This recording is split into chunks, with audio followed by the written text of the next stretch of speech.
Praise the Lord, जय मसीह की। एक बार फिर मैं आप सबका स्वागत करती हूँ हमारे साथ जुड़ने के लिए।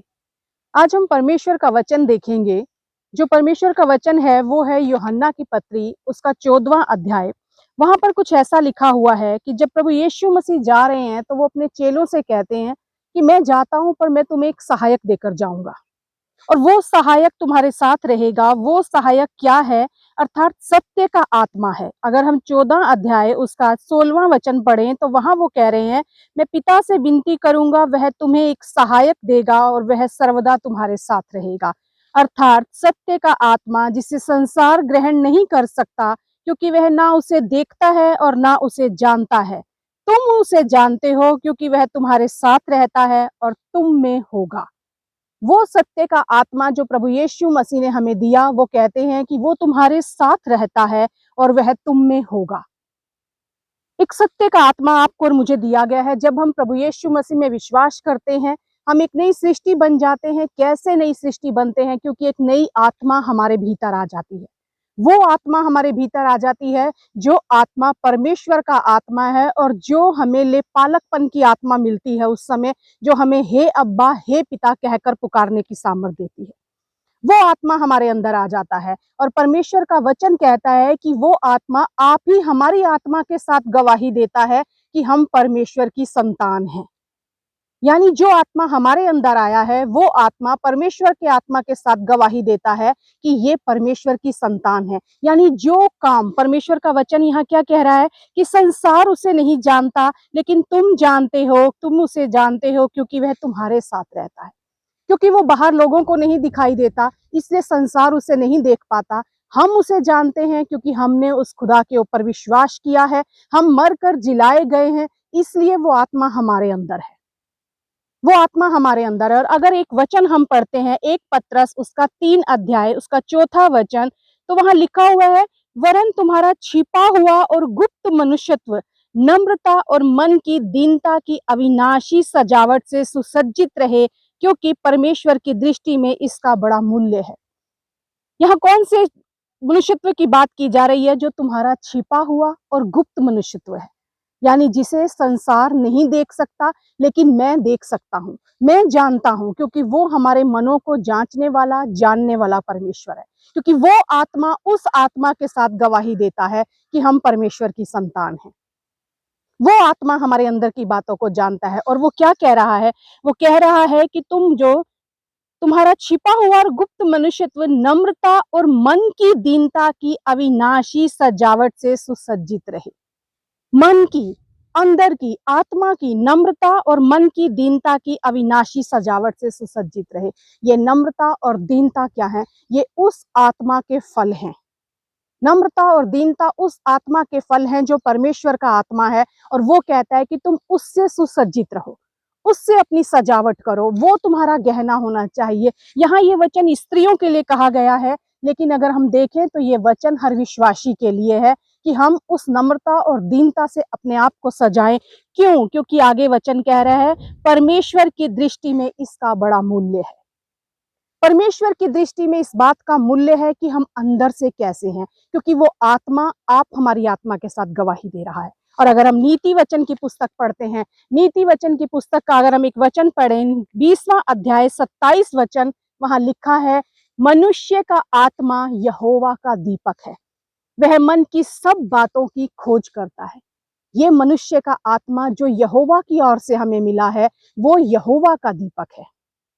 जब हम उस आत्मा के अनुसार काम करते हैं, तब हम उसका प्रकाश, जो वो दीपक परमेश्वर है, जो परमेश्वर का आत्मा जो है हमारे अंदर, जब वो जल रहा है, तब हम दिखाते हैं कि हमारे अंदर वो आत्मा काम कर रहा है जो आत्मा हमें मिला है परमेश्वर की ओर से। ये परमेश्वर का वचन कह रहा है, मनुष्य का आत्मा यहोवा का दीपक है, वो नया आत्मा जो हमें मिला है, और वह मन की सब बातों की खोज करता है। तो अगर हम इफिसियों की पत्री देखें तो इफिसियों की पत्री के 4:30 में लिखा है, आत्मा को शोकित मत करो। कैसे हम आत्मा को शोकित कर देते हैं? वो आत्मा जो हमें परमेश्वर की ओर से मिला है, वो आत्मा जो वो उस खुदा के साथ गवाही देता है, वो आत्मा जो प्रभु यीशु मसीह अपने चेलों से कहते हैं कि आत्मा जीवनदायक है, मैं जीवित हूँ इसलिए वो आत्मा जीवित है, और वो आत्मा तुम्हारे अंदर अगर जीवित है तो तुम भी जीवित हो। वही आत्मा जीवनदायक जो आत्मा है वो खोज करता है, सही बातों को जानता है, क्योंकि वो परमेश्वर का दीपक है।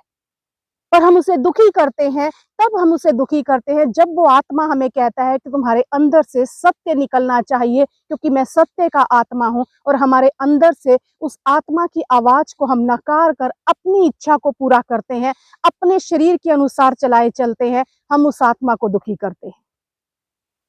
वो आत्मा जो हमारे अंदर से बोलना चाहता है, पर क्या जो शब्द हम बोलते हैं वो उस आत्मा की मर्जी के अनुसार हम बोलते हैं? वो आत्मा कहता है कि तुम्हें यहाँ जाना है, लेकिन जब हम जिन कदमों से चलते हैं, क्या वो हम उस आत्मा के कदमों से चलते हैं? याद रखिए, आपके और मेरे अंदर अगर वो आत्मा है, तो हम कभी अकेले नहीं हैं। परमेश्वर ने कहा, मैं तुम्हें अनाथ ना छोड़ूंगा, मैं तुम्हें सहायक दूंगा जो सर्वदा तुम्हारे साथ रहेगा, तुम में रहेगा। जहां हम जाते हैं आत्मा जाता है, जो हम बोलते हैं आत्मा बोलता है, जो हम सुनते हैं आत्मा सुनता है। क्या हम उस आत्मा को वही करने की इजाजत दे रहे हैं जो वो आत्मा चाहता है? जब हम उस आत्मा के अनुसार, उस सहायक के अनुसार जो हमारे साथ है, हमारे अंदर है, हम उसकी नहीं सुनते, उसको, उसकी बातों को हम टाल देते हैं, नजरअंदाज करते हैं, और बार बार हम वो काम करते हैं जो वो आत्मा को पसंद नहीं है, हम उस आत्मा को दुखी करते हैं। हम उस आत्मा को दुखी करते हैं, तब वो आत्मा शोकित होता है। और अगर हम फिर एक थिस्सलुनीयों की पत्री पढ़ते हैं, उसके 5:19 में लिखा है, आत्मा को ना बुझाओ, आत्मा को ना बुझाओ। कैसे आत्मा बुझ जाती है? जब हम बार बार उसे दुखी करते हैं, बार बार हम अपने कामों को करते हैं, बार बार हम अपने शरीर की मर्जी को पूरा करते हैं। अगर हम इफिसियों की पत्री में ही पढ़ते हैं, तो वहां पर लिखा हुआ है, आत्मा को शोकित मत करो, क्योंकि वो कहता है कि तुम्हारे जो काम कड़वाहट, क्रोध, धा, नफरत, ये जो सारे काम है, इसमें बैर भाव को अपने आप से दूर करो, इसे अपने आप से दूर करो, और कृपालु और करुणामय बनो, क्योंकि आत्मा ये चाहता है। जब हम निरंतर उन कार्यों को करते हैं जो आत्मा नहीं चाहता, तो हम कहीं ना कहीं वो कनेक्शन जो हमारा आत्मा आत्मा के साथ करता है, उस कनेक्शन को हम स्टॉप कर देते हैं। हम बार बार वही गलत काम, वही गलत बातें, अपनी मर्जी, अपना मैं करते हैं। हम उस कामों को स्टॉप कर देते हैं जो हम सहयोग करना चाहते हैं आत्मा के साथ, वो हम नहीं करते, तो खुद ब खुद वो आत्मा जो यहोवा का दीपक है, वो बुझने लगता है, वो बुझने लगता है। उस दीपक को जलते रहने के लिए जरूरत है ऑयल की, और वो ऑयल आपको इस मार्केट में नहीं मिलेगा। वो ऑयल है परमेश्वर की उपस्थिति में जाकर बैठना, उसका अभिषेक, जिससे हमारा दिया जलता रहे, जिससे ये आत्मा का दिया जलता रहे। जब हम उस डिवाइन पावर के साथ अपने कनेक्शन को खो देते हैं, उसके साथ सहयोग नहीं करते, उस आत्मा को दुखी करके बुझा देते हैं, हमारे सारे काम खत्म हो जाते हैं, और हम परमेश्वर से अपने रिश्ते को तोड़ लेते हैं, उस आत्मा के रिश्ते को तोड़ देते हैं, और हमारी आत्मा बुझने लगती है। अगर हम भजन संहिता का एक वचन पढ़ें, तो वहां दाऊद कहता है, हाँ तू ही मेरे दीपक को जलाता है, मेरा परमेश्वर यहोवा मेरे अंधियारे को उजियाला कर देता है। 18 के 28 में लिखा है, तू ही मेरे दीपक को जलाता है, तू ही है खुदा जो मेरे दीपक को जला सकता है। मेरा परमेश्वर यहोवा मेरे अंधियारे को उजियाला कर सकता है, कर देता है।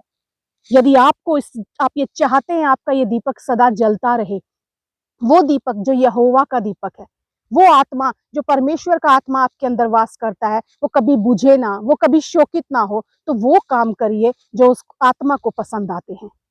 आत्मा पोषण पाती है उस वचन के द्वारा। आत्मा का भोजन अगर हम कहें, या आत्मा जो सुनती है, वो सिर्फ वचन को सुनती है, और उस वचन से अगर जब हम भर जाते हैं, जब हम उस वचन को अपने अंदर ले लेते हैं, तभी हम उस आत्मा को हमेशा प्रज्वलित रख सकते हैं, उसकी संगति में बैठ कर रह सकते हैं। 1 पत्रस 2:2 में लिखा है, नए जन्मे हुए बच्चे के समान निर्मल आत्मिक दूध की लालसा करो, ताकि उसके उद्धार पाने के लिए बढ़ते जाओ।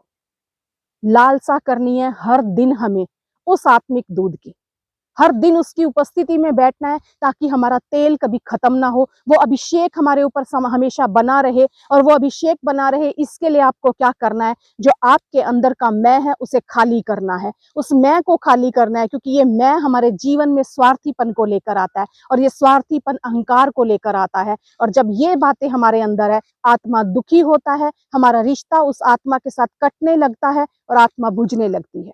आज खुदा आपसे और मुझसे बात करना चाहता है, इस आत्मा को ना बुझाओ। वो आत्मा जो परमेश्वर का आत्मा है, जो सत्य का आत्मा है, जो तुम्हारे साथ रहता है, तुम में रहता है। खुदा चाहता है कि वो यहोवा का जो दीपक है, वो तुम्हारे मनों की खोज करने वाला परमेश्वर का वचन जो आपने हमने पढ़ा है, वो कह रहा है कि उस आत्मा को सदा प्रज्वलित करो। मेरे दीपक को तू जलाता है परमेश्वर, और मेरे अंधियारे को उजियाला कर देता है। यदि आप चाहते हैं आपके जीवन में सदा उजियाला बना रहे, तो उस आत्मा को बुझने ना दो, उस आत्मा को बुझने ना दो। परमेश्वर की उपस्थिति में जाओ और जो उस दीपक के लिए जरूरी है, उस तेल की मांग, उस अभिषेक की मांग उस खुदा से करो। सदा आपके ऊपर वो अभिषेक बना रहे, सदा आपका दिया जलता रहे, ताकि हर परिस्थिति में, चाहे कैसी भी परिस्थिति क्यों ना आपके सामने आए, आप जान पाए मेरे अंदर जो रहता है, मेरे साथ जो रहता है, वो कहता है कि मैं सारी बातों को तेरे जीवन में सही करने की सामर्थ्य रखता हूँ। अपनी आत्मा को ना बुझाओ और ना उसे शोकित करो। दोनों महत्वपूर्ण है आपके जीवन में। इन वचनों के द्वारा परमेश्वर आपके जीवन में आशीष और बरकत को लेकर आए, यही मैं विश्वास करती हूँ। आमीन।